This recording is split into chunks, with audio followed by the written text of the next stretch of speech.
नमस्कार, यासो.com पर आप सभी का स्वागत है। साक्षात्कार संख्या 118। आज हमारे साथ हैं शिक्षाविद श्रीमान Bajrang Lal ji Bajiya, Shekhawati senior secondary school Losal के प्रिंसिपल साहब। गुरु जी, साक्षात्कार के लिए समय निकालने बहुत बहुत धन्यवाद। धन्यवाद। तो सर्वप्रथम हम आपसे परिचय जानना चाहेंगे संक्षिप्त में। जी सर, मेरा नाम बजरंग लाल है। जी मैं लोसल के वार्ड संख्या 25 का रहने वाला हूँ। जी मेरे माता पिता किसान हैं। जी मेरी प्रारंभिक शिक्षा दीक्षा मेरे गांव में नगर पालिका क्षेत्र के छोटे से प्राथमिक विद्यालय में हुई। उसके बाद मैंने 11वीं तक की शिक्षा लोसल के डेडास खेतान उच्च माध्यमिक विद्यालय से प्राप्त की। जी तदुपरांत श्री कल्याण राजकीय स्नातकोत्तर महाविद्यालय से मैंने ग्रेजुएशन किया। जी हिंदी साहित्य में एमए किया और मैंने बीएड जयपुर से किया। जी जी हाँ इसके बाद जॉब की तलाश में मैं इधर उधर घूमा जी और मुझे शेखावाटी पब्लिक उच्च माध्यमिक विद्यालय में हिंदी विषय के अध्यापक पद पर नियुक्ति मिल गई और लगभग 25 वर्षों से मैं इस विद्यालय की सेवा कर रहा हूँ। गुरु जी, आयु नहीं दिखती है? आयु तो ऐसा है, मेरा खान पान एकदम शुद्ध सादा खान पान है। जी क्योंकि हम खेत में रहने वाले लोग हैं, जी बाजरे की रोटी, जौ की रोटी आदि खाने वाले लोग हैं। जी जी इसलिए आपको आयु से इसका अंदाजा नहीं नहीं हो होगा। सकता। जी जी सर। तो गुरु जी, 25 साल पहले आपने इसका कार्यभार संभाला था। हाँ, कार्यभार संभाले हुए तो 17 साल हुए। 25 साल पहले तो मैं एक अध्यापक की हैसियत से काम कर रहा था यहाँ पे। 17 साल हो गए लगभग। तो कहाँ से किस मुकाम पर पहुंचा अभी तक ये विद्यालय, शुरुआत से बात करें तो? देखिए, मैं 1991 से विद्यालय में जुड़ा था। जी तब हमारे विद्यालय में मात्र 263 विद्यार्थी थे जी और आज 2017 में जब हम बात करें जी तो यहाँ तक आते आते विद्यालय की में छात्र संख्या 3000 प्लस है। जी प्लस विद्यालय उच्च माध्यमिक स्तर तक क्रमोन्नत है, जी तीनों संकायों में संचालित है। जी और अध्यापक विद्यालय के आसपास के जो 40 किलोमीटर की परिधि के गांव हैं, जी उनमें हमारे विद्यालय की तकरीबन 30 बसें जी उन गांवों में से बच्चों को लेके आती है। विद्यालय का बहुत बड़ा छात्रावास है, जी जो लगभग 1000 विद्यार्थियों के रहने की उसमें व्यवस्था। माकूल और समुचित व्यवस्थाएं हैं। जी जी और अध्यापक संख्या कितनी है? अध्यापक संख्या 112 व्यक्ति इस वक्त विद्यालय में कार्यरत जी। है, अलग अलग पदों पर, द्वितीय श्रेणी, तृतीय श्रेणी, व्याख्याता। तो हर क्लास में छात्र संख्या नियंत्रित है? हर क्लास में छात्र संख्या नियंत्रित है, जो कि राज्य सरकार का अनुपात है छात्रों का शिक्षकों का, उसी के अनुपात में हमारे विद्यालय में छात्र शिक्षक अनुपात जी जी अपनाया जा रहा है। और शिक्षा में क्या है, आजकल नए प्रयोग हो रहे हैं, प्रोजेक्टर वगैरह ला रहे हैं, स्मार्ट क्लासेस कर रहे हैं। हाँ, हमने भी इसके लिए हमारे विद्यालय में एक कक्ष को ऐसा रखा है जिसको स्मार्ट क्लास बनाया है, उसमें प्रोजेक्टर लगाया है। हाँ, इसकी काफ़ी रुचि है बच्चों में, काफ़ी उत्साहित होकर के वो बच्चे उसमें क्लास लेना चाहते हैं। लेकिन पूरी सामग्री उपलब्ध नहीं होने के कारण, हिंदी मीडियम की पूरी सामग्री उपलब्ध नहीं होने के कारण, ये केवल इंग्लिश मीडियम का या छोटे बच्चों के लिए ही ज़्यादा कारगर साबित हो रहा है फिलहाल। कारगर साबित हो रहा है। जी सर। जी जी अच्छा, तो विद्यालय में अब तक कोई उपलब्धियां बताना चाहें तो? विद्यालय में अब तक की उपलब्धियां ये हैं सर कि विद्यालय ने 2003 में राज्य स्तरीय बैडमिंटन और टीटी प्रतियोगिताओं का आयोजन करवाया। अगर खेल कूद के स्तर से हम देखें तो जी जी दूसरी खेल कूद की हमने राज्य स्तरीय वॉलीबॉल प्रतियोगिता करवाई थी जी 2007 में, और 2008 में देश का सबसे बड़ा इवेंट नेशनल स्कूल्स गेम्स के तहत वॉलीबॉल की प्रतियोगिता हमने करवाई थी, जो कि एसजीएफआई के तत्वावधान में होती है। और वो एक टूर्नामेंट, ऐसा टूर्नामेंट था, एसजीएफआई ने हमें बाद में बताया कि हमने 20 में से 15 नंबर किसी को नहीं दिया आज तक, लेकिन आपके इस इवेंट को हमने 20 में से 17 नंबर दिए। यानी वो इवेंट हमारा 2009 का बहुत ही इवेंट सफल रहा। सबसे सफल आयोजन था स्कूल गेम्स में। इसके अलावा विद्यालय ने अब तक 10 के करीबन राष्ट्रीय लेवल के खिलाड़ी दिए हैं जी और 3 बार आपका विद्यालय राज्य स्तरीय योग्यता सूची में अपना नाम दर्ज करवा चुका है।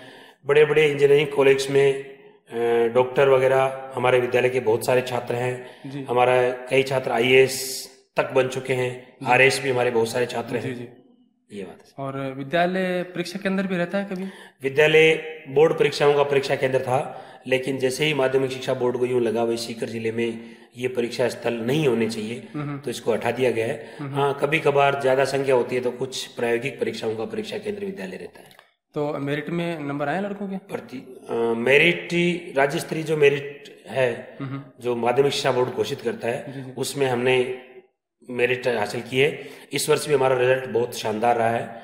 648 बच्चे साइंस में हमारे इस साल अपीयर हुए थे, जिनमें से 41 बच्चे 90 क्रॉस हैं।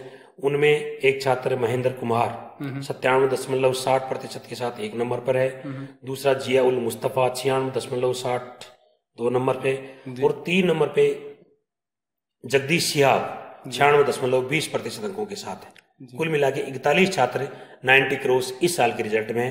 कॉमर्स का रिजल्ट भी इसके साथ ही आया था हमारा, उसमें 80 अबव 3 छात्र हैं। सुरेश कुमार नीमली जैसलमेर से 85.60, दिग्विजय सिंह बाड़मेर से 84.20 और अर्चना कंवर 82.20।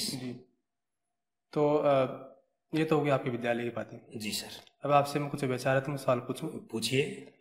तो छोटा सवाल है, शिक्षा की वर्तमान स्थिति। शिक्षा की वर्तमान स्थिति, सवाल बड़ा टेढ़ा है आपका। छोटा सा है जी?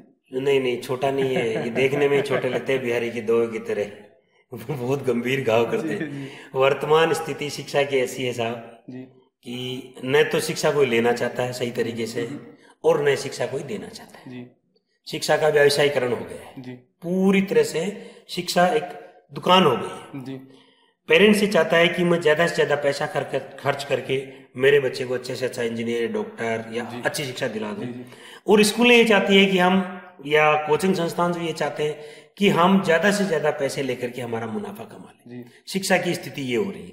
वो प्राचीन गुरुकुल की हम बात देखें कि जब विद्यार्थी गुरुजी के लिए कुछ काम कर देते थे, बदले में वो उन्हें जीवन की शिक्षा देते थे। आजकल इस व्यावसायिकता की दौड़ में जीवन की शिक्षा का मूल्य नहीं रहा है, केवल और केवल पैसा कमाने वाले शिक्षा विद्यार्थियों को दी जा रही है। नंबरों का ज्यादा महत्व है। नंबरों का ज्यादा महत्व है। पैसा कमाने वाले शिक्षा मान लो, मार्कशीट ओरिएंटेड शिक्षा मान लो, वो शिक्षा। ये आरक्षण की, जातिवाद की और सामाजिक जो तानाबुना अपना, ठीक है, क्षेत्रवाद है, यहाँ कहाँ तक दौड़ लगाएगा? अभी दम तोड़ेगा कि चलेगा आगे तक? देखिए, जिस देश में राष्ट्रपति का चुनाव जाति के आधार पर लड़ा जाता हो, अच्छा, शेखावत, बिटवीन शेखावत अगर आपको याद हो तो देवी सिंह शेखावत, तो प्रतिभा देवी सिंह शेखावत और भैरव सिंह शेखावत, जब शेखावत बिटवीन शेखावत की फाइट राष्ट्रपति के चुनाव में जिस देश में होती है, उस देश में जातिवाद और क्षेत्रीयता कहीं खत्म नहीं हो सकती, बिल्कुल नहीं हो सकती। रही बात आरक्षण की, तो जो निम्न तबका है उसको आरक्षण मिलना चाहिए, क्योंकि उच्च वर्ग ने उनको खूब लूटा कसोटा, उनको दबे हुए थे, कुचले हुए लोग थे, मंदिरों में उनको जाने नहीं दिया जाता था, पास में उनको बिठाया नहीं जाता था, तो उनको आरक्षण मिलना चाहिए। लेकिन मेरा ये मानना है कि जो आरक्षण का लाभ लेके उठ चुके, उनका हटा करके जो अब बचे हुए उनको दिया जाना चाहिए। एक ही परिवार को सिस्टम होना चाहिए, स्वतः सिस्टम होना चाहिए जो बताए कि हाँ अब ये यहाँ तक पहुंच सका, इसे जरूरत नहीं है। हाँ, बिल्कुल होना चाहिए। जैसे एक व्यक्ति टीचर लगता है, आरक्षण के बलबूते पे प्रमोशन होते होते वो डीओ पहुंचता है, डीडी बन जाता है, उसके बाद उसकी संतान का टीचर लगती है तो उसको भी आरक्षण मिलता है। ये इस परंपरा को खत्म किया जाना चाहिए। बाकी ठीक है, आरक्षण होना चाहिए, ऐसी कोई बात नहीं है। अच्छा, ये जो सामाजिक कुरीतियां हैं, जब हम सामाजिक कुरीतियों को उन्मूलन की बात करते हैं तो वो समुदाय उठ खड़ा होता है उसके खिलाफ। जी, ये तो हमारा मामला है, निजी मामला, हमारा निजी मामला, व्यक्तिगत मामला, धार्मिक मामला, ऐसा ही होता है। तो ऐसा क्यों होता है? शिक्षा का अभाव है या भी जागरूकता का अभाव है? देखिए, इसमें शिक्षा के अभाव की बात नहीं कहेंगे। यहाँ कुछ मठाधीश, नेता टाइप के लोग, मठाधीश कहूंगा मैं उनको, जो धर्म के ठेकेदार, जो उस समुदाय के ठेकेदार बनते हैं। चाहे कोई जाट समुदाय में देख लो कि नहीं साहब ये जाटों में तो ऐसा होना चाहिए क्योंकि हम इसके वो पहरेदार हैं। अगर पूरे हिंदू कम्युनिटी की देखी तो कुछ ब्राह्मण लोग बीच में हावी हो जाएंगे लोग बाग कि नहीं साहब हम पंडित हैं, हम बताते हैं कि हिंदू में ऐसा होना चाहिए। मुस्लिम में उनके मौलवी मुल्ला वो हो जाते हैं हावी, इसलिए ये चीजें नहीं हट पा रही। बाकी आम आदमी को इन चीजों से कोई लेना देना नहीं है कि इनमें होना चाहिए कि नहीं होना चाहिए, वो बेचारा अपनी रोजी रोटी तक सीमित है। हमारी केंद्र सरकार और राज्य सरकारें जो है तकनीक का समावेश करने की बात करती है कि तकनीक का अधिक से अधिक उपयोग कीजिए। हाँ जी। लेकिन आज अब बाहर जाएंगे, सड़क पर निकलेंगे तो काफी लोग ऐसे हैं जिनके पास न तो बिजली कनेक्शन है, न घर तंबू में रहते हैं, ठीक है। उनको तो पता है, उनका नाम ही हमें पता नहीं है, ठीक है। हम उनसे बात भी नहीं करते, निचले दर्जे के, वो दूसरे दर्जे के जो वो अपने नागरिक हैं। तो एक तरफ तो उनके पास बुनियादी सुविधा नहीं है, और अध्यापकों को जो है मान लीजिए आप कंप्यूटर दे देते हैं, लैपटॉप दे देते हैं, जो भी देते हैं, और प्रिंटर आपको देते हैं, कभी लिपिक नहीं देते, काम करने के लिए अतिरिक्त भार बढ़ा देते हैं। तो तकनीक का आपको यूं नहीं लगता कि शुभारंभ जल्दी हो गया कि उसकी रूपरेखा संपूर्ण रूप से तैयार नहीं की, जो प्रभावी ढंग से लागू नहीं हो पाया? तकनीक का काम तो सही समय पे हुआ, ठीक है, लेकिन संसाधन उपलब्ध नहीं हुई। जी, राजीव गांधी जब प्रधानमंत्री थे तो 85 से 89 के बीच, तो वो कंप्यूटर लेके आए थे हमारे देश में। लेकिन तब से लेके अब तक जो ये 22-23 वर्ष का समय गुजरा है, 20-22 वर्ष का, इस समय में इतना विकास हुआ नहीं कि हम ये चीजें हमारे यहाँ पैदा कर लें, बना लें। जैसे आज हम मोबाइल बाहर से आयात करने पड़ते हैं, हमें कंप्यूटर हमें बाहर से आयात करने पड़ते हैं, प्रिंटर हमें बाहर, इनकी चिप है, इनकी सिम है, जो भी सब हमें बाहर से आयात करनी पड़ती है। तो हमें कायदे से हमारे उद्योगों को प्रोत्साहन दे करके यहाँ ये चीजें बनानी चाहिए। बनाने वाले हमारे इंडियन है वहां जाकर, अरे वो इंडियन है, लेकिन हम सरकार की इच्छा शक्ति नहीं है ना, वो उनको उपलब्ध नहीं करवा सकती। जमीन का अधिग्रहण करो तो मामला अटक जाता है, बिजली का कनेक्शन दो तो मामला अटक जाता है। उद्योग लगाए कैसे व्यक्ति, रेटिंग बहुत नीचे 150 के आसपास, नहीं उद्योग लगाए कैसे, उद्योग लगाने में हजार अड़ंगे हैं। प्रधानमंत्री जी बोलते हैं हम आपको जीवन कौशल के लिए आपको इतना रुपया देंगे, ये लोन लगाइए, ये लोन ले लीजिए, ये लोन ले लीजिए, लेकिन उनको ये पता नहीं 6 महीने मिलेगा कैसे, पहले 6 महीने तभी 2-3 महीने आया, लोन मिलेगा कैसे, कैसे मिलेगा। लोसल में मान लो मुझे एक छोटा सा उद्योग लगवा के देना एक बच्चे को कि वो कुछ काम कर सके, तो उसके लिए पैसा कहाँ से आएगा। मैं बैंक में जाता हूँ, नहीं जी यहाँ 90B की कार्यवाही नहीं है, 90A की कार्यवाही नहीं है, जमीन पट्टाशुदा नहीं है, हम लोन नहीं देंगे।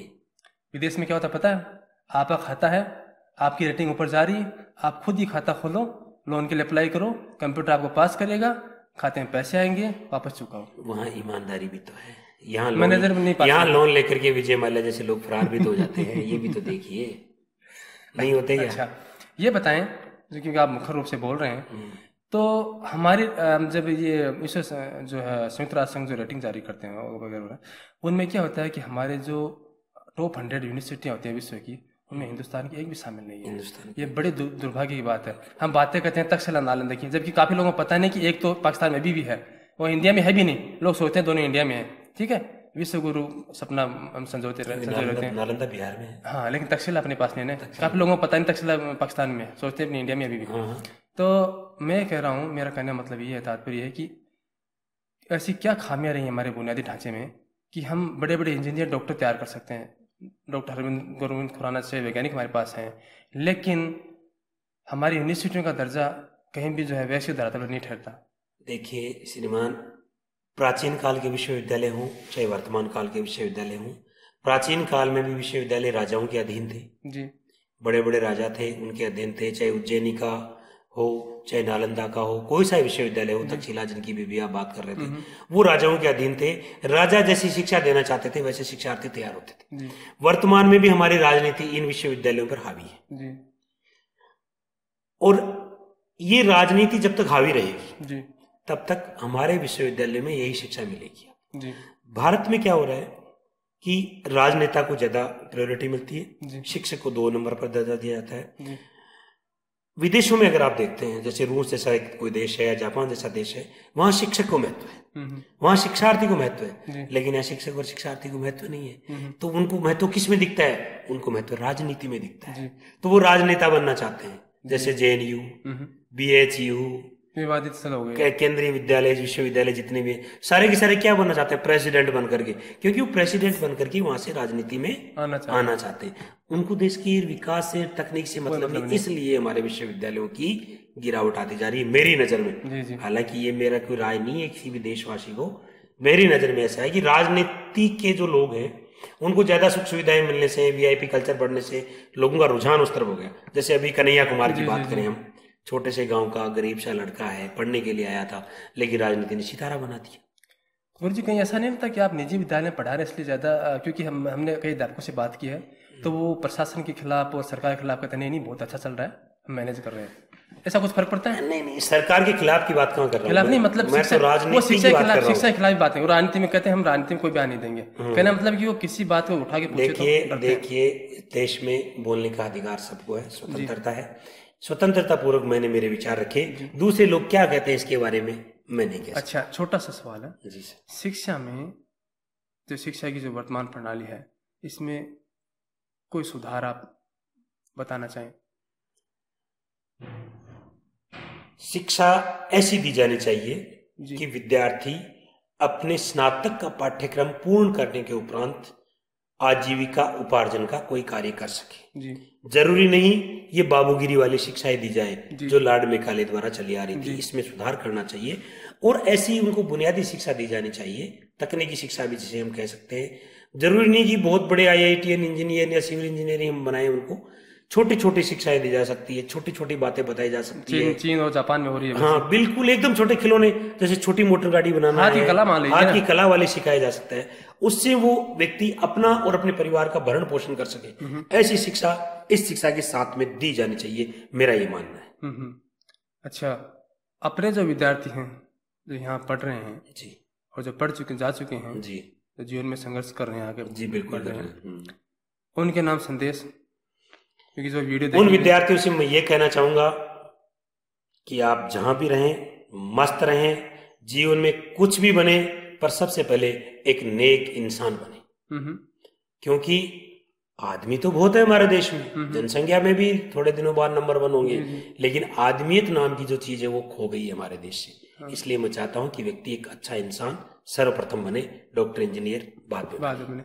छोटा सवाल, आपका सपना कहाँ तक पूरा हो पाया अभी तक? कुछ बनना चाहते थे जो नहीं बन पाए? हाँ, मैं बनना चाहता था, उससे कुछ ज्यादा बन गया हूँ। मेरी केवल इच्छा इतनी थी कि मैं राजकीय सेवा में तृतीय श्रेणी का शिक्षक बनूं, और मुझे लगता है मैं अगर तृतीय श्रेणी का शिक्षक बनता तो शायद ज्यादा से ज्यादा व्याख्याता तक मेरा प्रमोशन हो जाता। जी जी। और यहाँ मैं पिछले 17 सालों से प्राचार्य पद पे हूँ। जितनी मेरी जान पहचान और इमेज इस पद पे बढ़ी है, यहाँ रहते हुए बढ़ी है, शायद सरकारी सेवा में मैं होता तो मेरी इतनी जान पहचान या जानकारी। तो विद्यार्थियों को ये भ्रम तोड़ना चाहिए कि सरकारी विद्यालय, बिल्कुल सरकारी नौकरी के पीछे नहीं भागना चाहिए, बिल्कुल नहीं भागना चाहिए। अपनी कर्मठ साथ है, अब इमेज कहीं भी बनाया जा सकता है। मैं सरकारी के लिए भी एक बात कहना चाहूंगा कि सरकारी में काम करना चाहते हैं लोग, लेकिन वहां का सिस्टम, वहां की व्यवस्था ऐसी है जो उनको काम करने नहीं देना चाहती। कई लोग ऐसे पदों पे आके बैठ गए, अरे ये नहीं, ये काम आपके नहीं है, आप ये काम करो, हालांकि वो काम उसके दर्जे का नहीं है। जैसे अपन बात करें, कोई शिक्षक लगा हुआ है, गणित का कोई शिक्षक लगा हुआ है, उसको थोड़ा बहुत कंप्यूटर का ज्ञान भी कहीं है, तो बड़े उच्चाधिकारी आप तो कंप्यूटर का काम करो। अरे कंप्यूटर का काम क्यों करो, इसको बच्चों को गणित पढ़ाने दो यार। गणित एक कठिन विषय है, और मैं तो कहता हूँ सबसे सर्वश्रेष्ठ विषय है अगर कहीं पढ़ाने योग्य इस देश में या इस दुनिया में, तो वो विषय है गणित। तो बच्चों को गणित पे ज्यादा फोकस करना चाहिए, गणित ज्यादा पढ़नी चाहिए, उससे दिमाग ठीक चलता है बच्चों। ठीक गुरुजी, आपने जो सवाल पूछे उनका बेबाकी से जवाब दिया, और मेरी उम्मीद से ज़्यादा अच्छा इंटरव्यू आपका हुआ। और उम्मीद करता हूँ कि आप जो चाहने वाले हैं, देखने वाले हैं, वो देखेंगे, और आपने जो बिंदु बताए हैं इनसे प्रेरणा लेंगे और जीवन में आगे बढ़ेंगे। और आपको मैं शुभकामनाएं देता हूँ कि इसी तरह आप शिक्षा के क्षेत्र में नाम कमाएं। धन्यवाद। साथ साथ कर ले, बहुत बहुत धन्यवाद।